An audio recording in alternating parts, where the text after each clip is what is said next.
दोपहर के वक्त खाना बना रही थी मंजू किचन में। घर की इकलौती बहू होने के नाते मंजू आगे बढ़कर सारे काम कर रही थी। वहीं ससुराल से आई हुई घर की बड़ी बेटी अथवा मंजू की बड़ी ननद नम्रता और सास मिलकर बतिया रही थी। टीवी बेवजह चल रहा था और नम्रता दीदी के दोनों बच्चे घर में लड़ाई कर रहे थे। अरे नम्रता, इन दोनों को कुछ तमीज वमीज सिखाई भी है या नहीं? जब से ये दोनों आए हैं बस आपस में लड़े जा रहे हैं, या फिर इतना चिल्ला कर बातें कर रहे हैं कि मेरा तो सर ही दुखने लगा। तभी अपनी जगह से उठकर दोनों बच्चों को फटकार लगाती नम्रता कहने लगे, सही कहा, इन दोनों ने तो मेरा जीना हराम करके रखा हुआ है। कहीं भी मुझे चैन से जीने नहीं देते। सोचा था मायके में आकर यहाँ आराम से छुट्टियाँ मनाऊंगी, लेकिन इन लोगों की वजह से मुझे हर जगह सुनना ही पड़ता है। अब कसम खाती हूँ इन दोनों को यहाँ पर अब नहीं लाऊंगी। तरस जाएंगी दोनों नानी मामा से मिलने के लिए। एक तो मेरी देवरानी भी बड़ी चालाक है।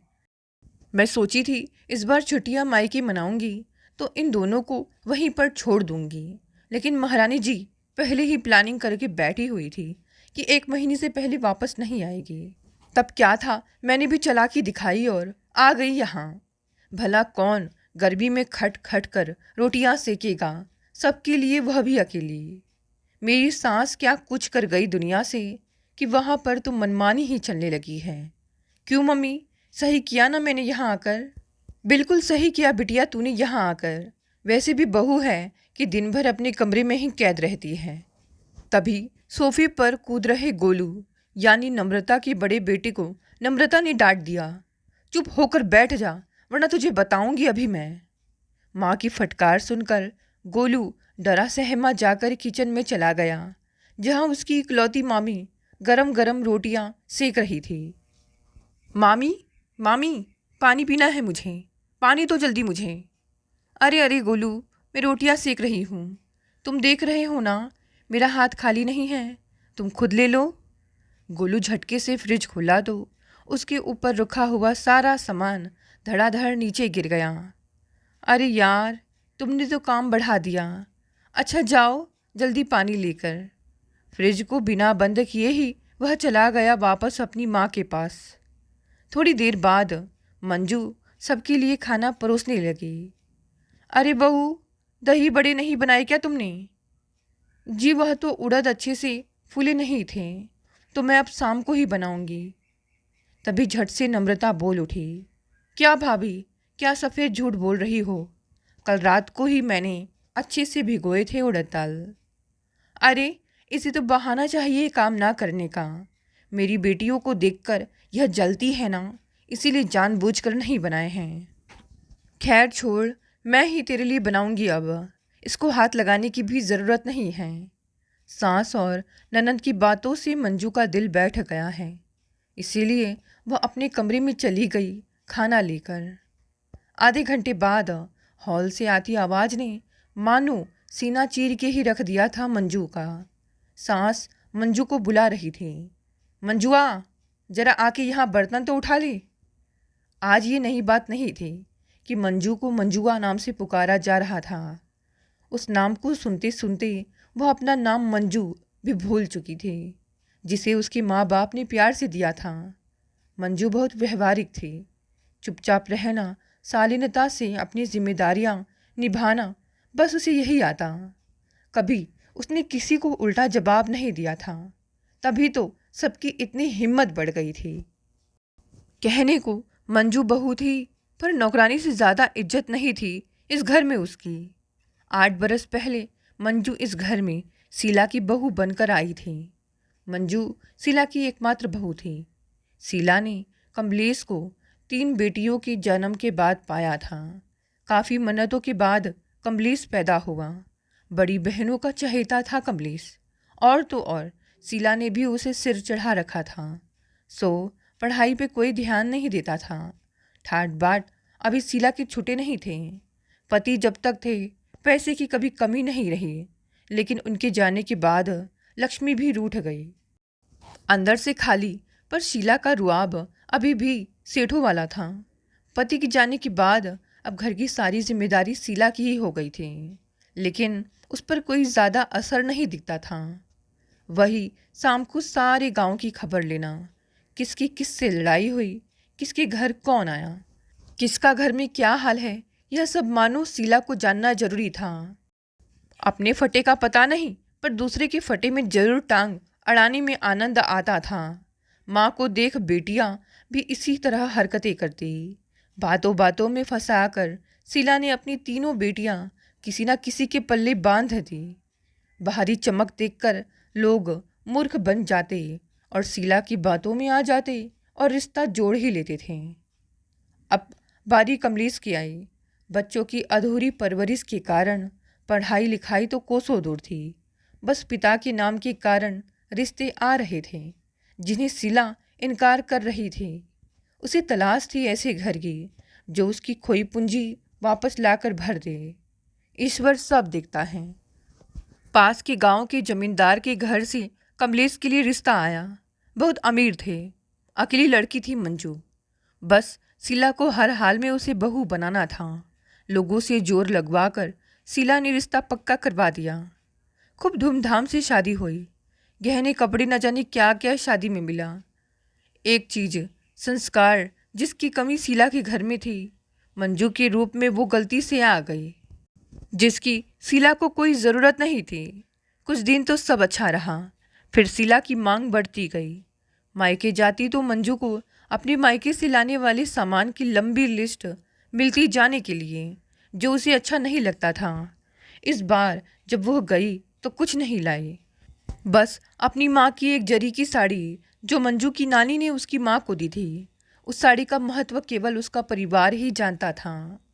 इतने गरीब घर में आकर कभी उसने अपनी असलियत अपनी माँ बाप को न बताई, लेकिन अब वहाँ से कुछ ना लाने की सोच बस एक दो साड़ी साथ लाई। अब शीला का व्यवहार भी बदल गया। वो मंजू को मंजुआ रे कहने लगी, जैसे उसने ही सारा घर खाया हो। दहेज की रकम से अच्छा चल रहा था, पर मंजू ने अब घर से कुछ ना लाने की ठान ली। घर के हालात देख कमलेश अपनी दोस्त की दुकान पर बैठने लगा। जो थोड़ा मिलता उसी से मंजू घर चलाती। मंजू घर के काम में लगी रहती। इसी बीच मंजू पेट से हो गई, लेकिन शीला वही गाली गलौज, चौपाल पर बहू की चुगलियों से बाज नहीं आती थी। दूसरों के साथ अपनी घर की भली बुरी भी पो देती थी। बहू पर बिल्कुल ध्यान ही नहीं था, बस खुद जवान सी बनी ठनी रहती। थोड़ी समय बाद मंजू ने नन्ही परी को जन्म दिया। एक क्या कम थी, घर खाने दूसरी भी आ गई। मंजू के धैर्य की मिसाल शायद थी ही नहीं। वो सदा की तरह चुप रही और अपना काम करती रही। बस कमलेश ही था जो उसे सांत्वना देता रहता था। परिस्थिति और कम खुराक ने मंजू को बिस्तर पर ला दिया। सीने में दूध बन नहीं पा रहा था तो बच्ची भूखी ही सो जाती। शीला की खुराक में भी कमी नहीं आ रही थी। उसकी आवाज़ और अकड़ वैसी ही थी जैसी मंजू की शादी के समय। ऐसा नहीं था कि मंजू की जुबान नहीं थी, लेकिन चुप थी तो केवल अपने संस्कारों से। घर में काम की व्यस्तता से कभी वह अपनी माँ से मिलने नहीं जा पाई। शीला मंजू की माँ से बिल्कुल विपरीत थी। जरा जरा सी बात पर चिल्लाना, गाली गलौज करना शीला के लिए आम बात थी। दूसरों का ख्याल रखने में मंजू अपनी तरफ बिल्कुल ध्यान नहीं दे पाती थी। दिनों दिन कमज़ोर और बीमार रहने लगी। शीला कुछ कम पड़ती तो उसकी तीनों बेटियां बिना बुलाए कई कई दिनों को मायके में पड़ी रहती और माँ की जली कटी बातों में सहयोग की जिम्मेदारी बखूबी निभाती। मंजू अब और कमज़ोर होती जा रही थी। काम का कुछ सहारा नहीं, बस काम बढ़ाने सारी बेटियां चली आती थी। संस्कार नाम के नहीं थे जो शीला बेटियों को देती। सिखाया तो बस ताने और गाली देना।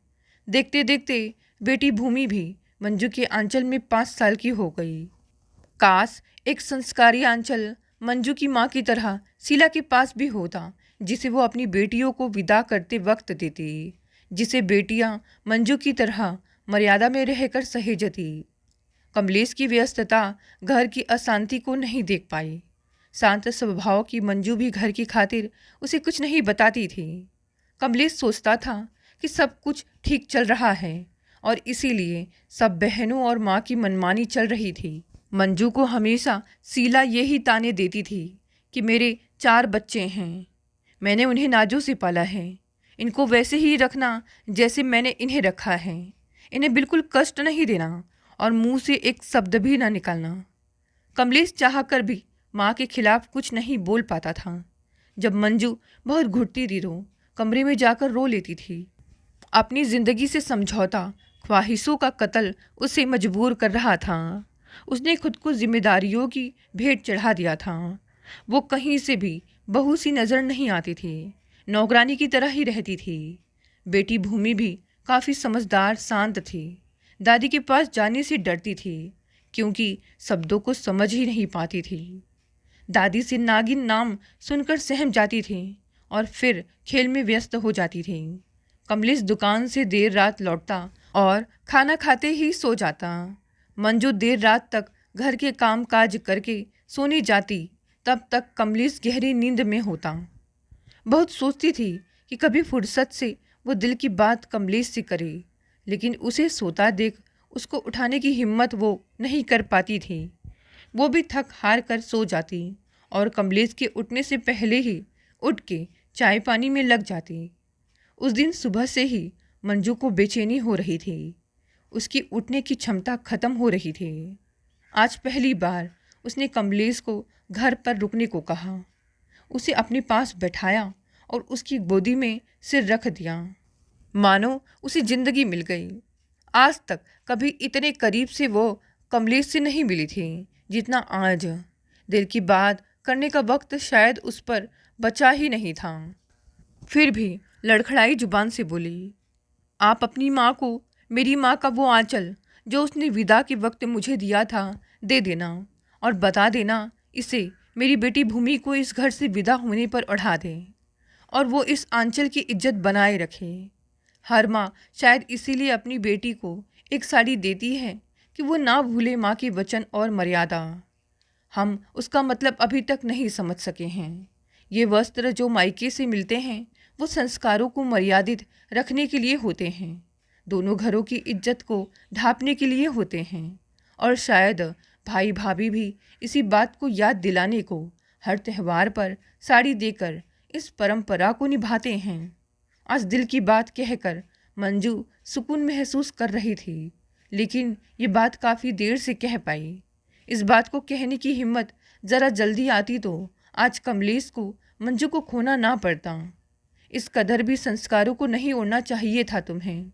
आज कमलेश ने ऊंची आवाज़ में बात की, किसके लिए तुम निभा रही थी? जरा मेरा भी तो सोचा होता कि अब मैं क्या निभाऊंगा तुम्हें खोकर। तुम रुको, मैं डॉक्टर को लाता हूँ। नहीं, मंजू ने कहा और कमलेश को बाहों में जकड़ लिया। बस इसी बीच एक लंबी सांस खींचकर मंजू ने सिर लुढ़का दिया और हमेशा के लिए शांत हो गई। कमलेश की आंखों में सन्नाटा और खामोशी थी। वो अब भी कुछ बोल ना पाया, सदा की तरह। कमलेश में जैसे मानो काटो तो खून नहीं, वो सन्न रह गया। आंखों से कुछ दिख नहीं रहा था। आंसुओं की धारा कमलेश के कंपलों से टपक रही थी। वो भागकर माँ के कमरे में गया और माँ से बोला, मंजू नहीं रही। माँ से जो उत्तर मिला उससे कमलेश अचंभित रह गया। सदा की तरह कर्कश आवाज में बोली, कोई बात नहीं, अरे और अच्छी आ जाएगी, सब्र रख, बस इस बोझ को भी निकाल दे। जिस दिन से आई है ना, जीना हराम करके रखा है। कमलेश ने जहर का घूंट पिया और उल्टे पांव अपनी मंजू के पास आ गया। उम्मीद नहीं थी कि इतनी बेरहम भी माँ होती है। आज कमलेश को मंजू की सहनशीलता पर फक्र हो रहा था। कितने जल्लादों के बीच वो जी रही थी। एक वो मंजू की माँ थी और एक मेरी ये माँ है। इतना फ़र्क क्यों है? माँ तो दोनों थी। इस पहेली को कोई भी नहीं सुलझा सकता। आज कमलेश को मलाल था कि वो किस माँ की कोख से पैदा हुआ, बिल्कुल भी मोह नहीं। जिसने दिन रात केवल इस घर को दिया, उसके प्रति इतनी निष्ठुर। पत्थर दिल भी किसी गैर की मौत पर अफसोस तो करता है, पर ये क्या? उसने सोचा, वाकई मंजू सही कह गई कि शीला के आंचल में किसी के लिए भी छाव नहीं थी और मंजू ने अपनी माँ के आंचल में सभी को समेटे रखा। सबको समेटती समेटती आज वो खुद ही सिमट गई। भारी कदमों से कमलेश मंजू की विदाई करने लगा। कमलेश ने मंजू की माँ की वो संस्कारी साड़ी निकालकर मंजू को उड़ा के ही अंतिम विदाई का निर्णय लिया और फिर भूमि को लेकर बिना सोचे समझे कभी ख़त्म ना होने वाली सफ़र पर निकल गया, जहाँ ऐसे बेरहम लोगों का साया भी उसकी भूमि पर ना पड़े। दोस्तों, ये कहानी यहीं समाप्त हो गई। साथ देखते हैं आज की दूसरी कहानी। प्रियंका अभी अभी खाली वक्त पाकर कुछ जरूरी काम करने के लिए बैठी ही थी कि तभी कॉल बेल बज उठी। बड़बड़ाते हुए वो उठ गई कि शायद सामने वाली पड़ोसी मिसेज सिमी हों। अगर सिमी जी बात करने की शुरुआत करने लग जाएं तो शायद ही वे 1 घंटे से पहले चुप होंगी। आज तो प्रियंका अकेले ही घर पर है। वैसे तो अपनी मम्मी को सामने पाकर वो जैसे तैसे बच निकलती हैं, लेकिन आज तो बात ही अलग है। जैसे ही प्रियंका ने दरवाज़ा खोला, सामने पिता अशोक जी खड़े थे। पापा को देखकर उसकी जान में जान आई, वरना सिम्मी जी के उल्टे सीधे बातों में वह फंस ही जाती। उसके पापा अशोक जी ने घर में प्रवेश करते ही प्रश्न दाग दिया, सीमा कहाँ है? मम्मी तो अभी तक नहीं आई हैं, प्रियंका ने जवाब दिया। क्यों, आज सीमा देर से आएगी क्या? तुम्हें कुछ बताया था क्या? हाँ, मैं आपको बताना भूल गई। आज उन्हें कॉलेज में एक्स्ट्रा क्लास लेनी है, इसीलिए देर से आएंगी। फ़ोन साइलेंट में होगा, प्रियंका ने दरवाज़ा बंद करते हुए कहा। खाना गर्म कर देती हूँ, आओ पर मैं लंच कर लेते हैं। पापा, आपके कॉलेज में एक्स्ट्रा क्लासेस शुरू नहीं हुई हैं?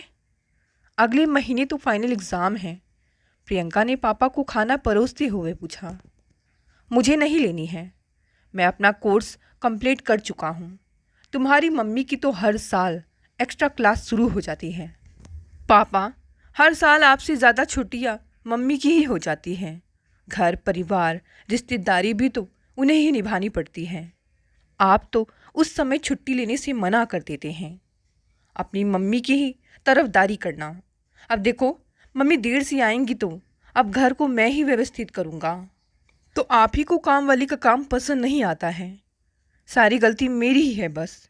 एक तेरा भाई है, उसे देख कितना होशियार रहा है बचपन से, एक दिन अधिकारी जरूर बनेगा। एक तुम हो, MBA करके क्या हासिल हुआ?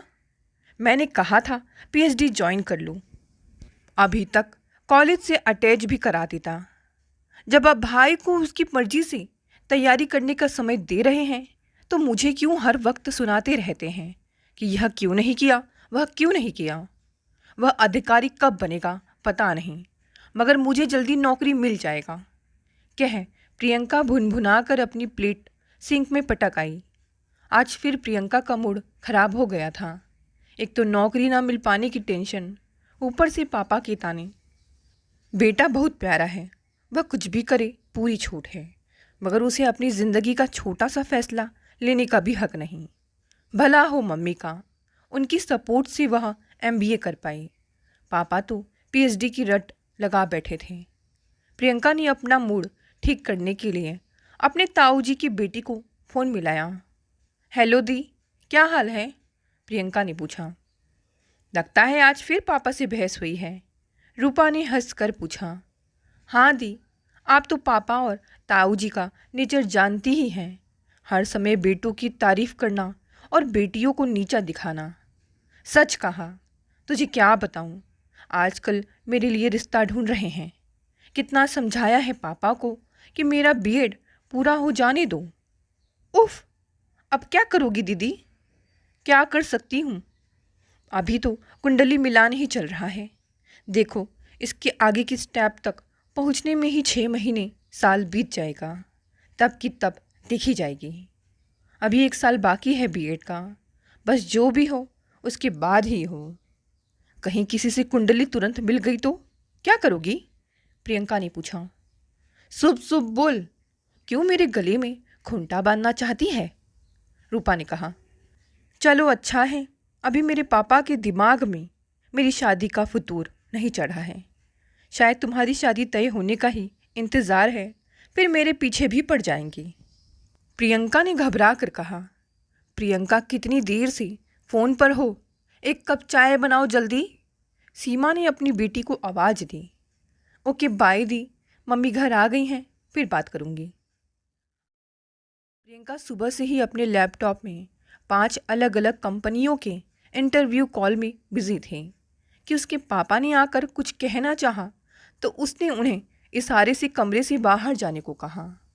कुछ देर बाद वह कमरे से बाहर आई और पापा से पूछने लगी, हाँ आप बताइए, आप क्या कह रहे थे? तुम्हारी रूपा दीदी की एक जगह कुंडली मिल गई है। कल वे लोग हरदोई जा रहे हैं, शायद बात पक्की हो जाए। क्या कुंडली मिल गई? प्रियंका चीख पड़ी। इसमें इतना चिल्लाने की क्या ज़रूरत है? कुंडली तो 3-4 जगह और भी मिल गई थी, मगर लेन देन को लेकर बात आगे नहीं बढ़ी। इन लोगों को पढ़ी लिखी बहू चाहिए। रूपा की बीएड शादी के बाद वे पूरी करवा देंगे। शादी के खर्च को लेकर भी सहमति बन गई है। तुम अपने और मम्मी के कपड़े बैग में रख लो। मम्मी के कॉलेज से आते ही हम लोग हरदोई चल पड़ेंगे। हम लोगों का क्या काम? अरे कुछ समझ में नहीं आता तुम्हें? तुम्हारी ताई अकेली मेहमान नवाजी कैसे कर पाएंगी? हमें साथ बैठकर सगाई और शादी की जगह और तारीख तय करनी होगी। बहुत से काम होंगे। भाई साहब अकेले घबरा रहे हैं। लखनऊ से हरदोई है ही कितना दूर। परसों संडे को लौट आएंगे। प्रियंका सोचने लगी कि इधर वह लगातार विभिन्न कंपनियों में इंटरव्यू में व्यस्त हो गई थी, तो रूपा से इस सिलसिले में बात भी नहीं हो पाई। उसने बैग लगाने से पहले रूपा से फ़ोन पर बात करना उचित समझा। हेलो दी, क्या हाल चाल है? पता तो चल ही गया होगा, कल सचिन का परिवार आ रहा है।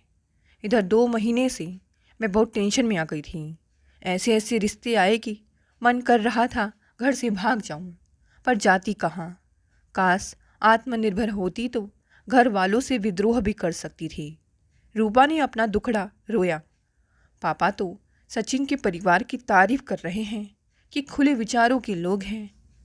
बहू को आगे बढ़ाने को भी तैयार हैं। आशा ही कर सकती हूँ। कुछ घंटों बाद मुलाकात करते हैं, बाय। कह प्रियंका फ़ोन रख बैग तैयार करने लगी। रूपा के पिता का हरदोई रेलवेगंज के मकान में पहले फ्लोर में किराने का व्यापार है, दूसरे फ्लोर में निवास स्थल है। हरदोई से लगे माधोगंज में पुश्तैनी ज़मीन जायदाद है, जिससे अच्छी आमदनी हो जाती है। दोनों भाइयों के बीच भी प्रेम संबंध बना हुआ है। रूपा और प्रियंका दोनों के बड़े भाई दिल्ली में एक फ्लैट लेकर कोचिंग कर रहे हैं। एक का लक्ष्य आईएएस बनना है तो दूसरे का आईपीएस। हरदोई पहुंचकर प्रियंका रूपा के कमरे में अपना बैग पटक कर बेड में पसर गई। रूपा ने पूछा, मैं चाय बनाने जा रही हूँ, तुम भी पियोगी? नहीं दी, अब डिनर ही करूँगी। डाइनिंग टेबल पर प्रियंका और रूपा को ढेर सारी हिदायतें दी गई कि मेहमानों के सामने जोर से ना हंसना, सिर और आँखें नीची रखना, बात धीमे स्वर में करना आदि आदि। दोनों मन ही मन कुढ़कर रह गईं। सुबह से ही पूरे घर में जैसे भूचाल सा आ गया था। लड़के वाले लंच टाइम तक आने वाले थे। दोनों गृहिणियाँ भोजन के इंतज़ाम में व्यस्त हो गई। रूपा और प्रियंका कमरे में कपड़ों के ढेर के सामने खड़े हो एक दूसरे के ऊपर टिका टिप्पणी में व्यस्त हो गई। यह ड्रेस कैसी है दी? प्रियंका ने लॉन्ग स्कर्ट और सफ़ेद टॉप पहन इटलाते हुए पूछा। कुछ भी पहन ले, वैसे भी तुझे सबके सामने आने की मनाही है। रूपा ने मुंह बिचका कर चिढ़ाया। अरे तुम्हारे सचिन के लिए तैयार नहीं हो रही हूँ, अपने लिए तैयार हो रही हूँ, कहकर उसने कपड़ों के ढेर से कपड़े निकाल कर सहेजने शुरू कर दिए। मेरा सचिन? अभी हमारा रिश्ता तय नहीं हुआ है, रूपा ने कहा। तेरे बॉयफ्रेंड को पता है यह? प्रियंका ने पूछा। कॉलेज फ्रेंड है, बॉयफ्रेंड नहीं। वह जॉब करने चंडीगढ़ चला गया है, अब ज़्यादा बात नहीं होती, रूपा ने लापरवाही से कहा। तब ठीक है, मुझे लगा कि तू उसे धोखा दे रही है, प्रियंका ठंडी सांस भर कर बोली। तो सुना, अभी तक कोई बॉयफ्रेंड नहीं बना? नहीं, मुझे बॉयफ्रेंड शादी इन सब में फ़िलहाल कोई इंटरेस्ट नहीं है। मेरा सारा ध्यान अच्छी नौकरी ढूंढने में लगा है। सच कहूँ तो पापा का तानाशाही रवैया देख मेरा तो शादी करने का मन ही नहीं करता है। मम्मी इतनी मेहनत कर कमाती हैं, पर पापा एक एक रुपए का हिसाब रखते हैं। सारी शॉपिंग, इन्वेस्टमेंट सब कुछ पापा की मर्जी से ही होता है। तभी उनके कमरे का दरवाज़ा खटखटाकर सीमा ने कहा, यह साड़ी रूपा को पहना दो। सचिन की दादी भी साथ आ रही हैं। प्रियंका ने दरवाज़ा खोलकर पूछा, साड़ी? हाँ, बिचौलिए से पता चला है कि उसकी दादी भी गाड़ी में सवार हो गई हैं। लगता है रिश्ता पक्का करने ही आ रहे हैं। रूपा सिर पकड़कर बैठ गई। क्या हुआ दी? मैंने सोचा था दिखने दिखाने और रिश्ता पक्का होने के बीच कुछ समय मिल जाएगा, जिससे सचिन से खुलकर बातचीत भी हो जाएगी, मगर सब इतनी जल्दी हो रहा है कि मुझे तो कुछ समझ में नहीं आ रहा है। शादी तो करना चाहती हो ना? हाँ। सचिन दिल्ली में जॉब करता है, अच्छा कमाता है। अब पहली बार इस शहर से बाहर निकलने को मिलेगा। बेटों को तो बाहर पढ़ने भेज दिया, मगर हमें जाने को नहीं मिला। सोचती हूँ शादी के बाद इस रोक टोक से आज़ाद हो जाऊंगी, अपनी मर्जी की पहनूंगी और घूमूंगी। तो फटाफट तैयार हो जा, साड़ी का पल्लू सिर पर रख ले और सब पर इम्प्रेशन जमा देना। मुझे तो सामने आने से मना किया गया है, शायद रिश्ता पक्का हो जाने के बाद मिलवा दें। प्रियंका अपनी आंखें मटका कर बोली। सचिन के मम्मी पापा, चाचा चाची, दादी और बिचौलिए समेत 7 लोग बैठक में मौजूद थे। चाय पानी के बाद रूपा को उसकी मम्मी लेकर चली गई। प्रियंका बेचैनी से कमरे के चक्कर काटने लगी। जब न रहा गया तो धीरे से बैठक की ओर बढ़ चली। पर्दे की ओट से सोफे पर बैठे सचिन और रूपा दिखाई दे रहे थे। रूपा की नज़र पर्दे की ओट से झांकती प्रियंका के ऊपर पड़ गई। उसने बड़ी मुश्किल से अपनी हंसी रोकी और उसे आंखों से वहाँ से जाने का इशारा किया, जिसे सीमा ने भी देख लिया। वे तुरंत उठकर खड़ी हो गई और पर्दे के पीछे आकर प्रियंका का हाथ थामकर उसे कमरे की ओर खींचकर ले गई और बोली, क्या कर रही हो? उसका रिश्ता पक्का हो जाने दो, फिर मिलना सबसे। इतनी बड़ी हो गई हो मगर बचपना नहीं गया तुम्हारा। उसके पापा भी पूरा माजरा समझकर कमरे में आ गए। जब मुझे MBA के लिए पुणे में एडमिशन मिला तो आपने नहीं भेजा। तब मैं छोटी थी और आज कह रहे हैं कि बड़ी हो गई हूँ। देखो, यहाँ मुझे कोई तमाशा नहीं चाहिए। अब तो रिश्ता तय हो जाने के बाद भी तुम्हें बाहर आने की ज़रूरत नहीं, यहीं बैठी रहना। पापा गुस्से से बोले। मैं आऊँगी भी नहीं, मुझे अब बुलाना भी नहीं, कहकर वह अपमानित हो तकिए में सिर रखकर सिसकने लगी। उसके मम्मी पापा उसे वैसे ही छोड़कर कमरे से बाहर चले गए। कुछ ही देर में वह नींद की आगोश में समा गई। सारे मेहमानों को विदा कर पूरा परिवार तनाव मुक्त हो बैठक में हास परिहास में व्यस्त हो गया। रूपा जब कमरे में आई तो प्रियंका बेसुध सोई हुई थी। कितना सोएगी प्रियंका? यह फंसी पिन निकाल दे, मेरा हाथ पीठ तक नहीं पहुंच रहा है। यह पिन कहाँ लगा दी तूने? उसने अपनी साड़ी को निकालते हुए कहा। प्रियंका आंख मलते हुए उठी। सामने रूपा को साड़ी से उलझा हुआ देखकर हंस पड़ी और बोली, फाइनल हो गया? हाँ, 2 महीने बाद सगाई और शादी साथ ही हैं, कहकर अपने गले में पड़ी सोने की चेन दिखाते हुए कहा, यह सचिन की दादी ने पहनाई है। तुझे भी सचिन पसंद आया? पता नहीं, कुछ समझ में नहीं आ रहा है। घर वालों को तो बहुत पसंद आया। मुझे सचिन नहीं, अपनी आज़ादी चाहिए। शादी के बाद घर में मेरी मर्जी चलेगी, अपने मन का खाना पहनना, बस इससे ज़्यादा मुझे ज़िंदगी से कुछ नहीं चाहिए। पता नहीं आप क्या सोचती हैं दी, मगर मेरी नज़र में आर्थिक आज़ादी ज़्यादा महत्व रखती है। मुझे तो बस एक अच्छी सी नौकरी मिल जाए, फिर मैं आत्मनिर्भर बन जाऊंगी। ध्यान रहे यह सोने की चैन कहीं खूंटे से बांधने वाली रस्सी में ना बदल जाए। चल हट, पूरा समय बकवास। देखना सचिन को मैं कैसे अपने आगे पीछे नचाती हूँ। रूपा ने अपनी अंगुली में चैन को लपेटते हुए कहा। शादी की खरीदारी व अन्य तैयारी के लिए रूपा का परिवार लखनऊ आ गया। उन 15 दिनों में प्रियंका को रूपा और सचिन की रस भरी बातें व्हाट्सएप पर पढ़ने सुनने को मिली। सोच रहा हूँ जब तुम मेरे साथ दिल्ली में रहोगी तो मैं रोज़ तुम्हारे लिए अलग अलग रंग के बुके लाऊंगा और मैं हर शाम अलग अंदाज में सच कर तुम्हें चौंका दूंगी। तुम्हें पता है तुम्हारी आंखें कितनी नसीली हैं। तुम्हें देखते ही मुझे पहली नज़र का प्यार हो गया है। मैं तो बस यही कहूँगी, आए हो मेरी ज़िंदगी में तुम बहार बन के, मेरे संग यूं ही रहना तुम प्यार प्यार बन के। गलत बात प्रियंका, तुझे मैंने अपना फ़ोन लहंगे की डिज़ाइन पसंद करने के लिए दिया था, ना कि मेरी और सचिन की चैट पढ़ने के लिए। कह रूपा ने फ़ोन छीन लिया। सॉरी दी, पर चैट पढ़कर मज़ा आ रहा है। क्या आपको वाकई प्यार हो गया है? प्रियंका ने पूछा। अरे वह तो यूं ही लिख दिया, अब उसने इतना कुछ लिखा तो। यह क्या बात हुई? मैं इसीलिए शादी नहीं करना चाहती। इतना झूठ मुझसे ना बोला जाएगा। मुझे भी बस शादी कर अपने मायके की कैद से बाहर निकलना है। सचिन कहता है कि उसे नई नई जगह घूमना बहुत पसंद है। हम हर साल एक नई लोकेशन में फ़ोटो शूट करते मिलेंगे। और बीएड का क्या? देखा जाएगा, मन करेगा तो पूरा कर लूँगी। देखती हूँ, अगर आपको अपनी शादी में इतना रोमांस, सैर सपाटा और आज़ादी मिल गई तो शायद शादी के प्रति मेरी धारणा भी बदल जाए।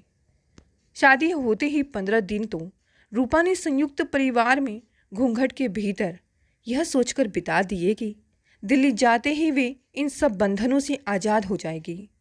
मगर दिल्ली पहुंचकर उसके सारे सपने भर भरा कर टूट गए। सचिन बेहद लापरवाह और आलसी इंसान निकला। पूरे घर में सामान फैला कर रखता, घरेलू कार्य में मदद करने को अपनी तौहीन समझता, उसकी स्टाइलिश ड्रेस को लेकर भी टिका टिप्पणी करता। हनीमून के लिए हिल स्टेशन का प्रस्ताव रखने पर बोला, हनीमून तो वे जाते हैं जो अपने परिवार की बंदिशों में रहते हैं। हम तो यहाँ आज़ाद पंछी हैं, हमें कहीं जाने की क्या ज़रूरत। तुमने तो कभी दिल्ली भी नहीं देखी है। वीकेंड में तुम्हें अलग अलग जगह जैसे India gate, Qutub Minar, cannot place सब आराम से घुमा दूंगा। रूपा मन महसूस कर रह जाती। प्रियंका अभी भी उत्सुकता से उसके फ़ोन का इंतज़ार करती, मगर रूपा हाँ हूँ ठीक है कहकर बात टाल जाती। रूपा की शादी अच्छी से संपन्न होते ही अशोक जी ने प्रियंका की कुंडली रिश्तेदारों के माध्यम से अनेक जगह भिजवा दी। 2-4 जगह से अच्छे प्रस्ताव भी मिल गए। फिर क्या था, अशोक जी अपनी पत्नी सीमा के पीछे पड़ गए। सुनो, तुम प्रियंका को एक दिन बैठाकर अच्छे से समझाओ। इतने अच्छे रिश्ते आसानी से नहीं मिलते हैं। अभी उसकी उम्र कम है, जैसे जैसे उम्र बढ़ेगी रिश्ते मिलने भी कम हो जाएंगे। जब प्रियंका पहले जॉब करना चाहती है तुम उसे कर लेने दो, फिर रिश्ते भी देख लेंगे, सीमा ने समझाया। तुमने भी तो शादी के 4 महीने बाद ज्वाइन की थी, वैसे ही वह भी कर लेगी, अशोक जी ने लापरवाही से कहा। आपने कभी ध्यान भी दिया है ससुराल और नौकरी के बीच तालमेल बैठाने में मुझे कितनी मुश्किल होती थी। आप तो हाथ झाड़ कर निकल जाते थे, सारी बातें मुझे ही सुननी पड़ती थी। सीमा का मन कड़वाहट से भर गया। एक लड़का रेलवे में इंजीनियर है, दूसरा MBA है, सालाना 24 लाख का पैकेज है। कुंडली और फोटो देखकर दोनों परिवार सहमत हैं। तुम बस इसे राजी कर लो तो मैं उन लोगों को अपने घर आमंत्रित करूं, अशोक जी ने सीमा को समझाया। मैं उसे कुछ नहीं कहूँगी। जब आपको पता है वह अभी शादी करने को राजी नहीं है तो आपने बिना बताए उसके फ़ोटो और कुंडली क्यों भेजी? बेकार बहस ना करो, इतना अच्छा रिश्ता घर बैठे नहीं मिलता, अशोक जी ऊंची आवाज़ में बोले। सीमा बहस में ना पड़कर वहाँ से उठकर रसोई में चली गई। थोड़ी देर में प्रियंका भी रसोई घर में आ गई। मम्मी, मैं यह क्या सुन रही हूँ? पापा ने मेरे लिए रिश्ता ढूंढा है। आपने मुझसे बिना पूछे इतना बड़ा फैसला कैसे ले लिया? मुझे भी नहीं पता। तुम्हारे पापा हमेशा अपनी मर्जी ही तो चलाती आए हैं इस घर में। सब आपकी वजह से हुआ है। आप कभी दमदार आवाज़ में विरोध नहीं करती है ना, इसी बात का फ़ायदा पापा को मिल जाता है। प्रियंका की बात सुनकर सीमा को एक झटका लगा। प्रियंका सही कह रही है। वो कभी भी किसी बात का विरोध ही नहीं करती, बस समझौता ही करती आई हैं। एक हफ्ता तो यही तमाशा चलता रहा। अशोक जी और प्रियंका दोनों ही सीमा से एक दूसरे की शिकायत करते रहते। एक दिन परेशान हो सीमा ने दोनों को आमने सामने बैठा दिया और बोली, जो तुम दोनों मुझसे कहते रहते हो, इसे यह बता दो, उसे वह बता दो, आज फुर्सत में हो, आमने सामने बैठकर बात कर लो कि लड़के वालों को क्या जवाब भिजवाना है। अशोक जी ने प्रियंका से कहा, पहले मेरी बात ध्यान से सुनना, बीच में बिल्कुल नहीं बोलना, फिर मैं तुम्हारी बात सुनूंगा। प्रियंका सहमत हो गई। अशोक जी ने उसे दोनों रिश्तों के विषय में समझाया। उन दोनों युवकों का बायोडेटा, फोटोग्राफ, पारिवारिक रहन सहन के विषय में बताया। प्रियंका अनमनी सी सुनती रही। पापा की बात समाप्त होते ही बोली, आप भाई को अभी कितने साल और तैयारी के लिए देने जा रहे हैं? कम से कम 3 साल तो देने ही पड़ेंगे ना। इतना आसान नहीं है आईएएस बनना। तो ठीक है, मुझे बस साल भर का समय दे दीजिए, फिर मैं आपकी बात मान जाऊंगी। साल भर कोई रिश्ता इंतज़ार नहीं करेगा। नौकरी के लिए आवेदन करती रहना शादी के बाद। कहा ना कि पहले नौकरी करूंगी, फिर शादी की सोचूंगी। मन करेगा तो करूंगी, नहीं तो खुद कमाऊंगी, खुद पर उड़ाऊंगी। प्रियंका ने लापरवाही से कहा, यह क्या बकवास है? सीमा, तुम इसे कुछ समझाती क्यों नहीं? पिता पुत्री जब भी आमने सामने आते, बहस शुरू हो जाती। सीमा ने भी उनकी बहस के बीच बोलना बंद कर दिया। प्रियंका ने अपना लक्ष्य केंद्रित कर लिया। वह हर दिन कम से कम 5-6 कंपनियों में आवेदन करती। उस दिन वह सुबह से इंटरव्यू में व्यस्त थे। शाम को चाय का कप पकड़कर वह सोच में बैठी थी कि पिछले 15 दिनों से दिए इंटरव्यू के परिणाम भी अब जल्द ही आने शुरू हो जाएंगे। उसे पूरी उम्मीद है कि इस बार उसे नौकरी मिल ही जाएगी।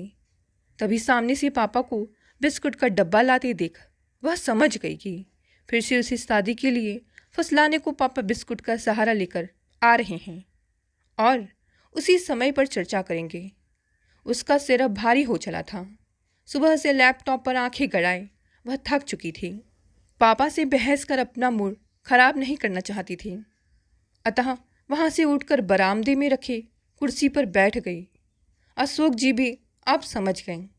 अपनी बेटी की जिद देखकर उन्हें बहुत क्रोध आया तो वहीं से जोर जोर से बोलने लगे, एक रूपा है, अपने ससुराल वालों का दिल उसने जाते ही जीत लिया। अपनी गृहस्थी में रच बस गई है, किसी से उसे कोई शिकायत नहीं। उसके माँ पापा भी निश्चिंत हो गए हैं।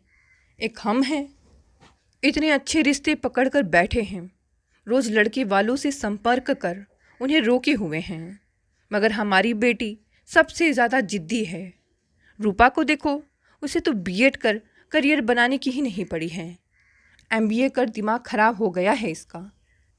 बरामदे तक आ रही बड़बड़ की आवाज़ से ध्यान हटाने के लिए वह फ़ोन पर मेल चेक करने लगे।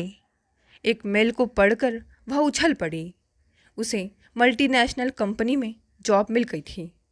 उसने मम्मी पापा को यह खुशखबरी देने के लिए बरामदे से अंदर झांका तो मम्मी सिर पकड़कर बैठी दिखी और पापा फ़ोन पर अच्छा, हाँ, फिर लगातार बोलते हुए दिखे। क्या हुआ? उसने रुआसा मुंह ले बैठी सीमा से पूछा। चुप, अशोक जी ने उसे चुप रहने को कहा।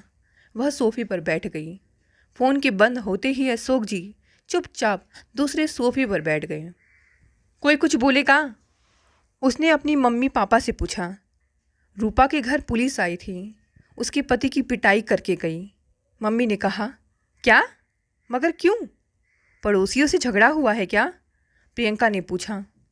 सचिन और रूपा की बहस हो गई थी तो सचिन ने हाथ उठा दिया। रूपा सामने दीवार से टकरा गई। उसके माथे से खून निकलने लगा। उसी समय दोनों भाई रूपा से मिलने उसके घर पहुंच गए। रूपा की यह हालत देखकर दोनों ने पुलिस बुला ली। पुलिस ने आकर सचिन की ठुकाई की, फिर रूपा के कहने से उसे छोड़ दिया, वरना वे सचिन को घरेलू हिंसा एक्ट में थाने ले जाने को तैयार थे। अशोक जी एक सांस में भूल गए। अब रूपा बता रही है कि वह तो पहले भी 1-2 बार हाथ उठा चुका है, मगर इसने किसी को कानों कान खबर ना होने दी। वह कह रही थी कि वह यह सब बताकर आप लोगों को परेशान नहीं करना चाह रही थी। सीमा ने कहा, बेवकूफ़ है। वह कहती थी कि शादी के बाद घूमने फिरने और मनमर्जी करने की आज़ादी मिल जाएगी। मिल गई उसे आज़ादी। पिता के पहरे से निकली तो पति की बंदिशों में कैद हो गई। मैंने कहा था बीएड कर लो, जॉब पकड़ लो, आर्थिक आज़ादी तभी मिलेगी, मगर मैडम को तो शादी करनी थी। प्रियंका ने बौखला कर कहा। सीमा ने उसे चुप रहने का इशारा किया। मुझे नोएडा में जॉब मिल गई है, सालाना 7 लाख का पैकेज है। अब मुझे भी आत्मनिर्भर बनना है। अब आपको मेरी बात सुननी पड़ेगी पापा। जब मेरा मन होगा मैं तभी शादी करूंगी, चाहे 1 साल बाद हो या 4 साल बाद। यह कहकर उसने पापा की प्रतिक्रिया जाननी चाहिए। अशोक जी ने उसके सिर पर हाथ फेरते हुए कहा, तुम ठीक कहती हो बेटा, खूब तरक्की करो, सदा सुखी रहो। दोस्तों, ये कहानी यहीं समाप्त हो गई। कहानी पसंद आए तो इसे लाइक शेयर कमेंट करें। नए हैं तो चैनल को भी सब्सक्राइब कर लें। धन्यवाद दोस्तों, मिलते हैं अगली नई कहानी।